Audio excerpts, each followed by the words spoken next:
Okay, they turn page 17, and this section has been done almost to the end, but as is said here, this is kind of a very important conclusion after we find optimum frequency response function, saying that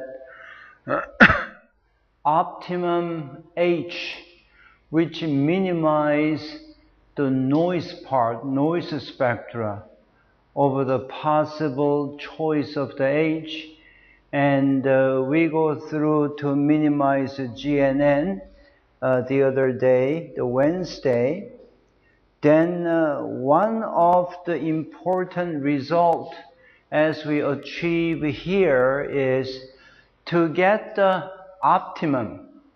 This is really result of the analysis for the optimum H, or to get the optimum H, X, V, N are all automatically uncorrelated. Uncorrelated situation provide the optimum H with minimum noise contaminations. But reality is not happening that all the time. But what we're supposed to do in the field is somehow to get rid of the noise source or stop the noise coming into the systems, vice versa. Then you will get the very decent frequency response function. That's what this result is. And this section, relationship using the external excitation, I'm going to really skip this. Oh, not this portion. Second part of this, I'll skip that. But this technique is somewhat interesting and somewhat useful. Sometimes this X, the ongoing natural input, unmeasurable input is there. Something like continuous rolling of the motors a little bit away from the system, then that's unmeasurable because it's natural input into the system. Then how to measure the system parameter like H? So that situations you can introduce I, which is a non-external input signal.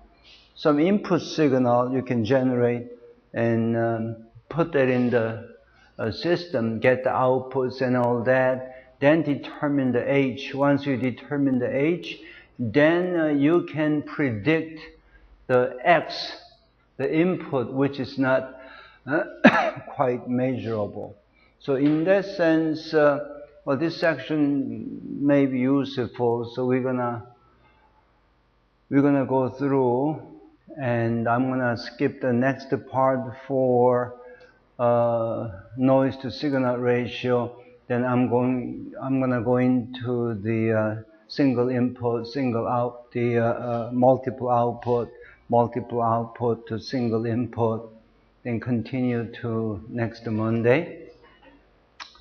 And I'm making up the exam problem since yesterday. I'm going to just cover chapter 4.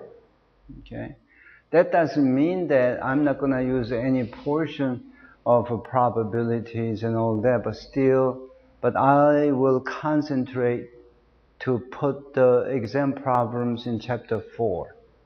Okay, chapter 4, we have the 4A and 4B.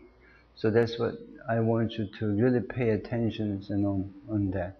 And I want you to pay attention on today's lecture and next Monday lecture, because I am going to put some problems in that area, okay? So here, H, I is a non-input, then R is output without noise contamination in.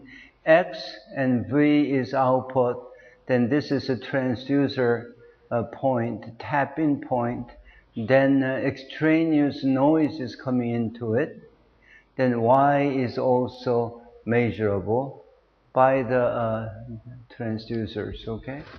So V is of course unmeasured output right here, R is here.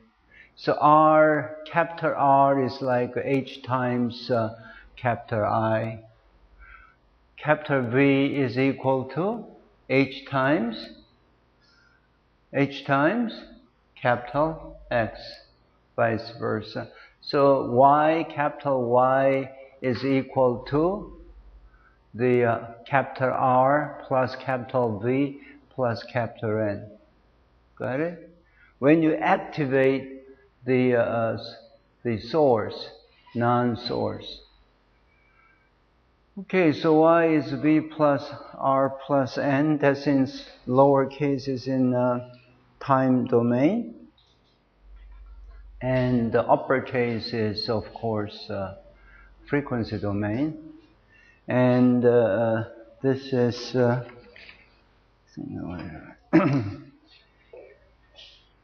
so I and N. I is non-input, is independent from noise in the output naturally. So that's what all the noise is, the uncorrelated or independent. So when you couple with the other source, it's going to be all equal to 0. And you saw enough already. So now this is R is equal to H times I, V is equal to H times X, Y is equal to R, V, N. Is it ring the bell? Should it be? And this all Fourier transform domain. Y is R, V, N. I don't have to really go through any longer because it's enough. Then R is H, R plus V is H times I plus X, and carries down here. And at this stage, you can say GYY is GRR, GVV, GNN. All the coupled terms dropped off because it's independent. So GIY in the all same way is equal to H GII, GIY, I and Y relations. So H is equal to GIY over GII. So is GIY measurable? Is it GIY measurable? Yes, it's measurable because GII is none. GIY, of course, is measurable. And GYY is measurable? Yes, it is measurable. So this is what this is. Another way, of course, H is GXY over GXX, but problem is GXX is not measurable because it's there. So that's why we introduce I, which has a non-source, then get the GII, then get the H from that way. So now H is known from here, then GXY is measurable, then GXX is calculated. It's a very nice approach in that sense. So very simple, but it's very much doable. And GII, you pick out the system, small system, like white noise, the spectra, which has white noise spectra. That means constant. Remember, this is equal to constant. If it is a constant, you will see in the exam problem, white noise is a constant, okay? Whatever, G, we use a G. So, for example, if it's a 1 or 2, it's a constant, white noise. You can use that as a non-source system, non-known system. Then you can compute that. If this is non-system, this is non, then you can compute the H vice versa. So it's all same way. You know, in case the GNN noise, output noise is pretty low compared with the real signal GVV. GVV is coming through the input, which is X. Then if this is really small, you can delete that term, saying that H absolute square is simply GYY over GXX. Then you can do that. You can estimate GXX, which is unknown, which is not measurable. Then you can estimate. But if you have extra, the system, if you have the extra source, you can just use the extra source I to get the H. So this is up to here is pretty nice and meaningful. But 5.1.3 noise to signal ratio is kind of a trivial, so I'll skip it. If you have a chance, take a look at it. It has all the details. I put that in, all the derivations and all that. So if you have a chance, I want you to take a look at it.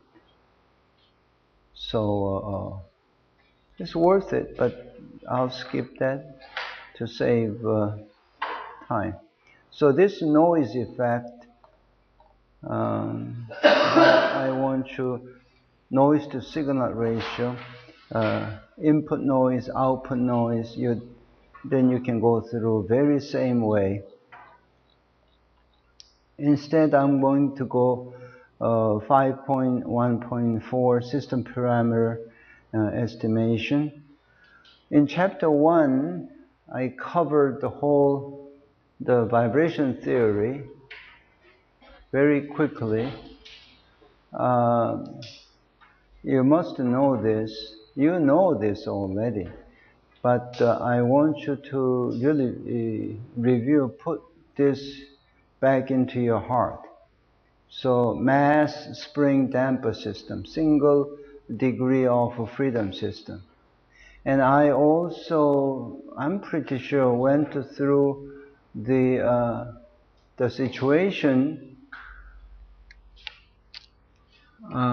If I write this like this, I also write this way. This as a roller there. Something like this. Or I can write that as like this. It's all same whether you put that in the horizontal axis or vertical axis. Really doesn't matter if this is X or Z. This is Z, this is X, this is mass spring damper. So like all the ship relevant, all that equipment in the ship, base is in motion. when ship is in motion, the base is in motion, then equipment, this is like equipment. Then this is really sitting on the deck or shelf platings, hulls and all that. Then excitation occurs in the base. So usual ship problem, ship dynamic problem, or shock explosion problem, we deal with lots of situation, base is in motion. So same, but that case is a typical case. This is 1 degrees of freedom system. How many degrees of freedom system is this? 1 or 2? Why? You see 2 coordinate, right? You can say 2, wrong. You see, this is 1 mass. 1 mass is important, okay? 1 mass, 1 degree of freedom system. So you can manipulate this as x and y to get the let's say y, which is x minus g, for example. Remember, number of degree of freedom depends on how many mass in the system. In the discrete model, you are working, studying the finite element method. The finite element, break it down into pieces. Every node you have a mass. So mass. So then degree of freedom. If that mass take the motion in one direction, then 1 degrees of freedom. If you have a node, you have the relevant mass. If node takes a motion, how many degrees of freedom this mass can move? How many? The simple mass or dot or particle, you have to tie that with the node, right? Yes, right? Then what's the degree of freedom this mass can take a motion? This can take a motion in x direction, this can take a motion in y direction, then this can take a motion in z direction. That's all? That's all? That's all? When you define the motion for the particle or mass, you have to tie that with the degree of freedom, right? So 1 mass, if that mass in this example only we give a constraint saying that this only move x direction, all others are confined, 1 degree of freedom. But particle in the space, particle here in the grid can take a motion in x, y, z direction, which is x, y, z translational direction. What else? What about rotation? Huh? So this guy can also take a motion. Rotation is a motion. The rotation about x, y, z direction. So this particle has how many degrees of freedom? 6 degrees of freedom. That's what it is, right? So this motion, this simple mass spring damper, all it can do is only the motion takes place in vertical direction. I said it, okay, defined it. Then how many degrees of freedom? 1. Coordinate doesn't matter. Got it? So this is very basics we have done in chapter 2, chapter 1, and maybe chapter 1, I think. And think about this guy. I gave last year in the final exam for this problem. Yeah, I gave you the exam problem set, right? Take a look at it. Don't regret next Wednesday. Single degrees of freedom. And in this system, simplest system in the world, single degree of freedom model, H, okay, is we did. You have the homework. And H, this is complex. Fn, natural frequency. Zeta is damping constant, or people call the critical damping ratio, you know, all different names. The zeta is a damping. It's coming from the material, for the system is coming from the joint, vice versa. H is absolute, because this is complex value. This is a magnitude, time, magnitude and phase. Okay, you can express this guy into this. H is here. I just put the summary here first as a reminder. Tangent, arc tangent, that's a phase. Fr, what's Fr? Resonant frequency. This Fr is resonant frequency. Resonant frequency is not the same as natural frequency. It's slightly different. If there is no damping in the system, of course Fr is equal to Fn. But whenever there is a damping, Fr and Fn are slightly different, because it's a kind of the delay actions. We have done that. This is H, this is a magnitude. At frequency is resonant frequency, peak value. And this is really, really equal to this. And this is good to use when zeta square is 0.5. If you take a square root, square root of 0.5 is much smaller for zeta value. So if zeta is too big, which will never happen, but then it's not, equation is no longer valid. So this is absolute H. It's called the gain factor.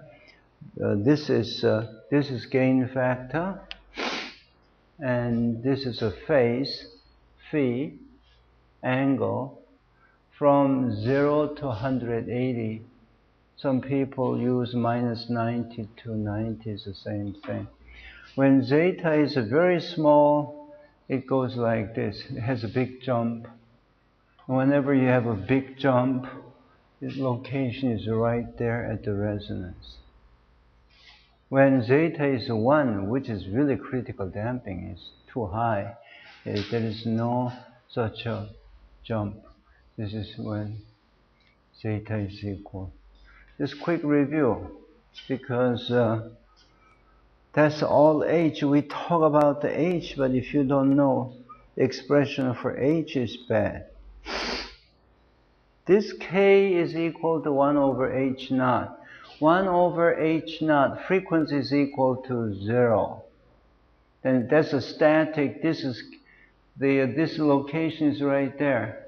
And F is equal to 0. F is equal to 0 situations here. The spring constant you can get. Fn,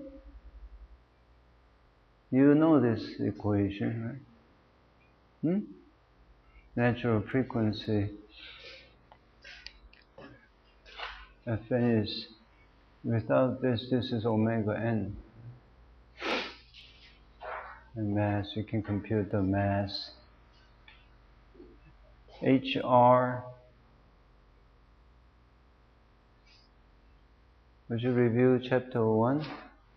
Couple pages in chapter 1.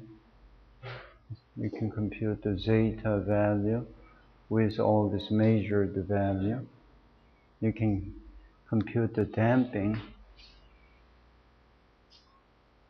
You can find the damping mathematically unless you have a measured data. So it's a few items I want you to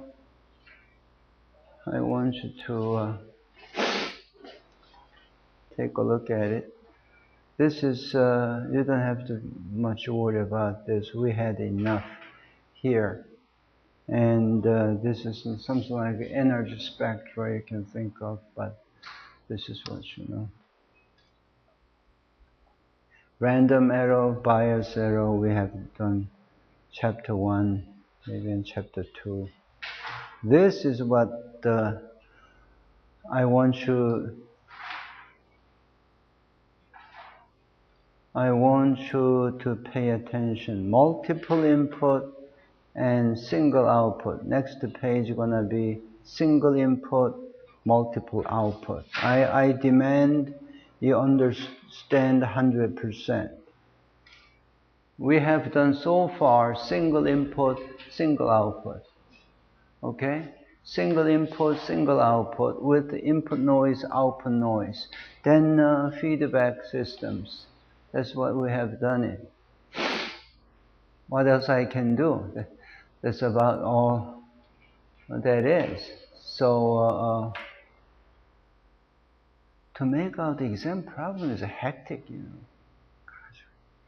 I have to make it a little bit difficult to level, but also simple. It's hard. So far I make a few problems. I want you to understand theory, very straight, simple theory. This is all based on what you learn in chapter 4. Input, right? Multiple input. And this is a system, right? And this is output. I didn't bother to put the noise in here. It could have a noise in here. You can make it. I can make it complicated forever, but that's not the purpose. But let's first handle this. And this is summation sign. What does it mean here? Summation means is the station pickup. I call the pickup station. Pick up the data. To pick up the data, you have to put the transducer in there. So this is a typical transducer location, pickup station. Then I put all output, put it here. Y is a summation of Vi. Okay?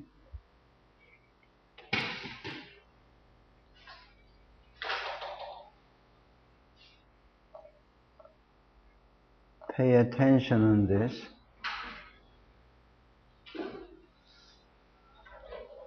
Remember, put this diagram, put that in your brain. X1 through XQ, H1, HQ. The V is output. V1 is equal to H1, X1. Clear, right? V2 is H2 times X2, vice versa. So now Y is equal to summation of the VI. Is it clear? Clear. Right? If it's not clear, stop me. The VI, capital V, frequency domain, HI times XI. Is it clear?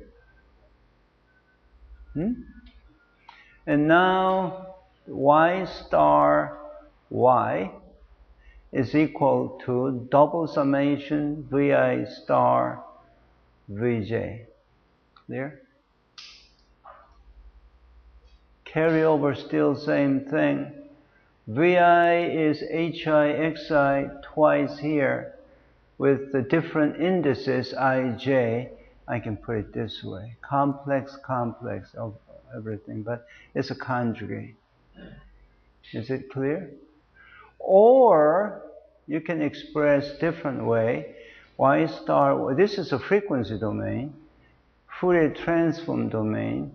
Y star Y is equal to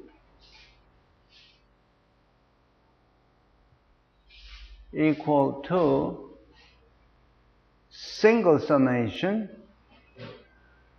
This is single summation HI star XI star times Y. So one of this, and carry over this as is. Or I can just put the H right front, then Xi times Yi. No difference at all, but wear different clothes, that's it. One type white clothes, this is yellow clothes, something like that. From here, now throw into spectral domain, this becomes SYY, right? Doesn't matter whether I use S or G, one-sided, two-sided spectra. HI star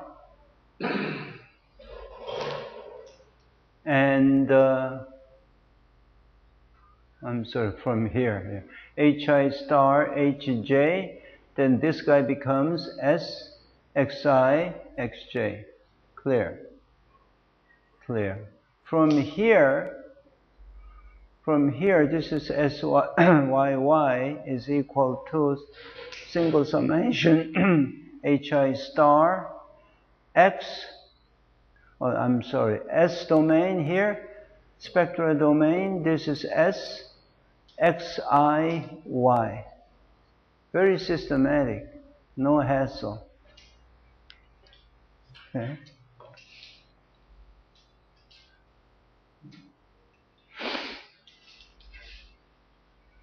This is, if you have S star from here, S star, you have to have S star here, SYY is equal to, you know, when you flip this indices, what happened? You have to put a star. SXY is equal to SYX star, vice versa. Right? So then go down straight here. This is kind of the final expression, but you have to know all this. SYY is summation, single summation, this guy, times, this is SXIY.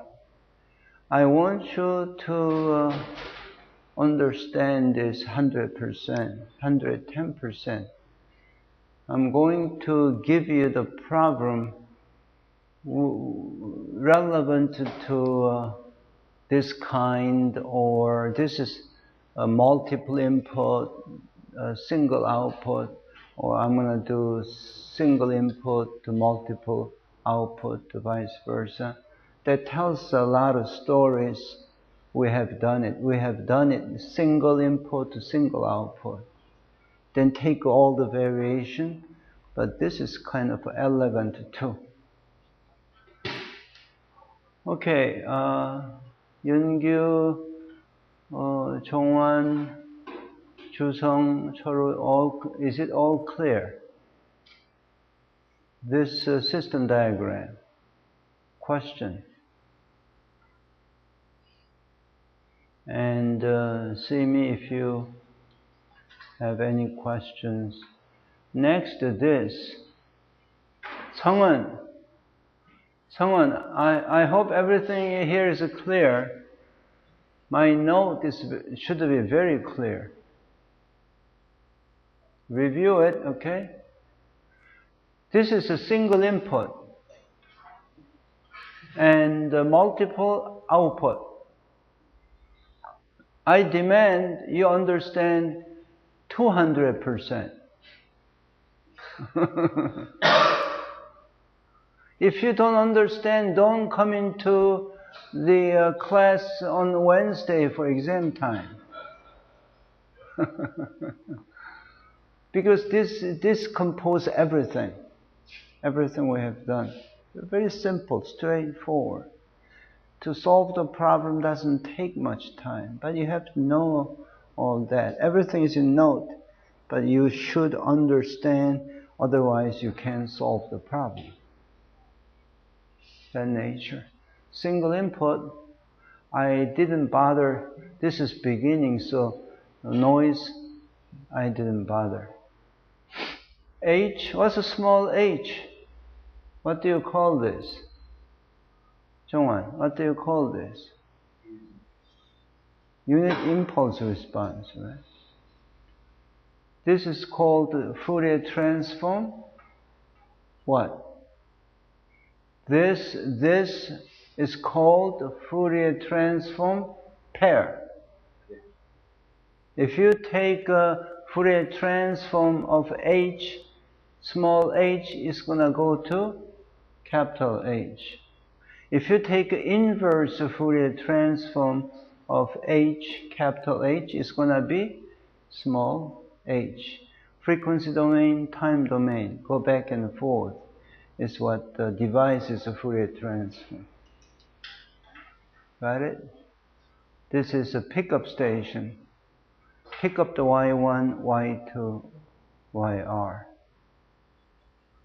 One input, and has a different component. Okay? That each component has its own system, different system. Then you put the transducer in there, get the measurement of the behavior of each component. Okay?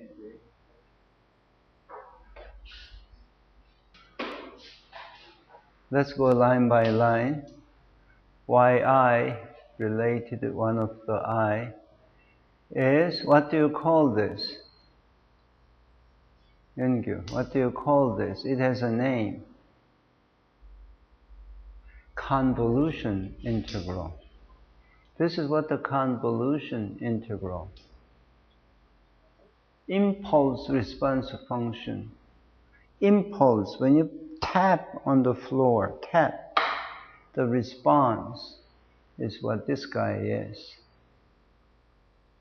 Impulse. This is in time domain. Understand? This is in frequency domain.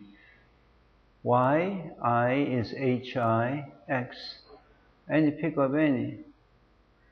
y2 is equal to capital H2 times capital X. Right? Frequency domain. What's this mu yi? What do you call this? Louder. 뭐야? Mean. This is mean of yi.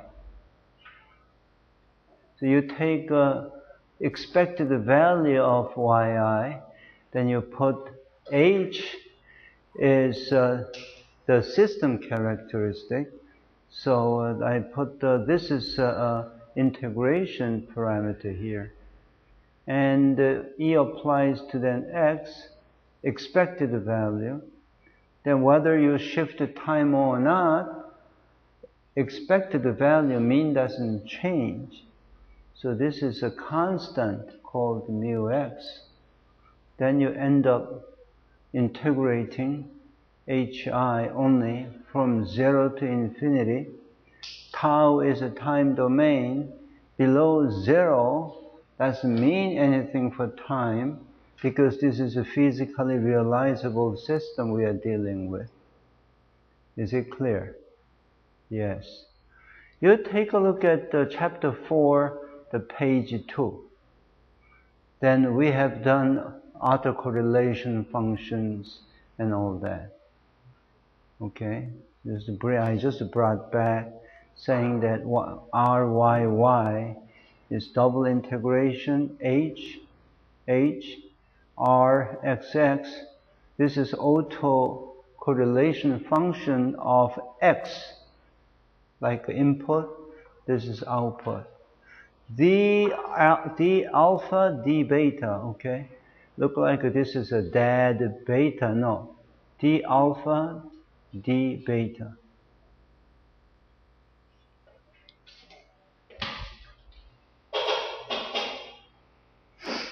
apply the same thing into here, multiple output, yi, yi.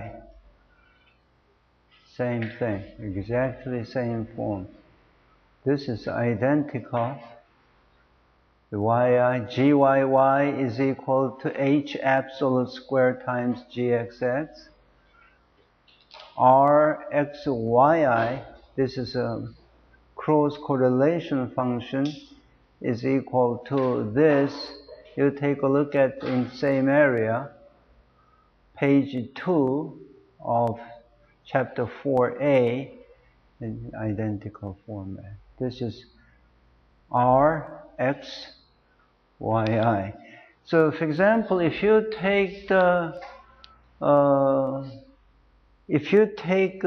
Fourier transform of this guy, it's gonna be sxyi.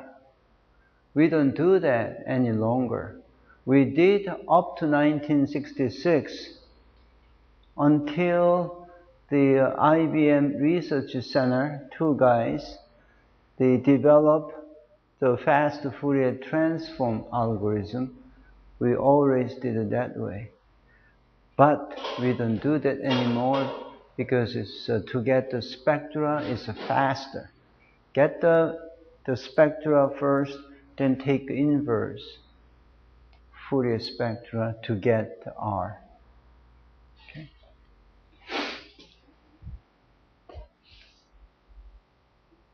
That's clear. Now, this portion, Sangwon, this portion, you have a note, right? This portion, page 27, right? Yeah. I demand to understand this portion, how many percent? 200%. This portion, I demand to follow 1000%. Which means I'm going to give you a nice problem relevant to this. Then if you still cannot do it, forget it. Because this is really, you have to know input, output, you know, system you have to know, all kind you have to know. RYI, RYIYJ, this is like RXY, okay? So difference is simply YI, YJ. It's all same. We learned the single degrees of freedom systems, we mess around, all kinds of things. We apply multiple output, multiple input. Easy. If that part, if you can figure out this part, you will never figure out. So it's easy here. This is expected value of this. That's a definition. Okay. Time delay is there. Of course, we are dealing here is a stationary process. Then, by definition, page 4-2, this is what you have. Then, if you're gonna just change the forms, wearing different clothes, then you can say t minus alpha is equal to, let's say, t prime. Then you can rearrange it, this area here. Then you can rewrite the autocorrelation function as like this. This guy is a t prime. You can rewrite this guy as a t, same as shown here. Then tau plus alpha minus beta is what the parameter remaining here. This is all in page 4-2, 4-3, 4-4 in that area. Okay? So, we are dealing here is a single input and multiple output. GYIYJ, which is equivalent to G, Y1, Y2, G, Y1, Y3, whatever, is equal to H, I star, H, J, G, X, X. Is it clear? Gamma, Y, Y, J square. This is looking at the two different output. Pick out the I output, J output. Then look at compute the gamma square. Coherence function, does it related? Is it good? Is it approach to 1? Or is it really 0? They're all uncorrelated. By definition, this is a G, Y, I, Y, J. This is a G, Y, I, Y, I, G, Y, J, Y, J. It looks confusing, but simply speaking, what I wrote down there is gamma xy square is equal to what? G xy square gxx. That's all I'm doing, right? That's all I'm doing. Two parameters, this. So then then before you get down here, you can take a look at this. Yi is always going back one step before. One step before, then that's a Fourier transform domain. Yi is equal to Hix. Yj, if you take a star, then you have to take a star, star, right? Then Yi star, Yj is equal to Hi star, Hj, X star, X. Then now throw into spectral domain, then this guy is G, Yi, Yj is equal to Hi star, Hj, Gxx. Take a look at this, okay? So from here to here, this guy is equal to this guy, then absolute square. This is real, the square. This guy, you absolute, then square. This is this is equal to this is from there. This guy is equal to this guy times this. This guy is equal to this guy times that. Then in this case, equal to 1. What does it mean physically? Between Yi, Yj is perfect, most ideal. Has to be, there is no noisy stuff at all. Everything is good. But if it's a 0.9, it's very good. If it's a 0.87, very good. If it's a 0.1, no good. Coherence function is effective for any system. This is a multiple output system. Comparing the output, I's output compared with the J's output is good. So get this to understand. Okay, tomorrow, the Monday, I'll re-explain this multiple input and single output, then single input, then multiple output.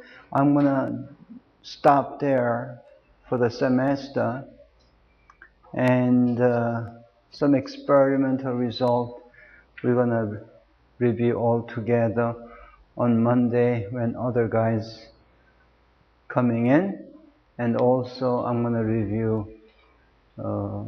for final exam. Then that's end of the semester next Monday. Very much doable, Chusong. It's not complicated, but it's a little bit messy. Then you have to sit down, sort them out. Then it's all good. Okay. All right. So I'll see you Monday, and I'll keep working on the final exam problem. If you have any questions, see me. Okay, that's it.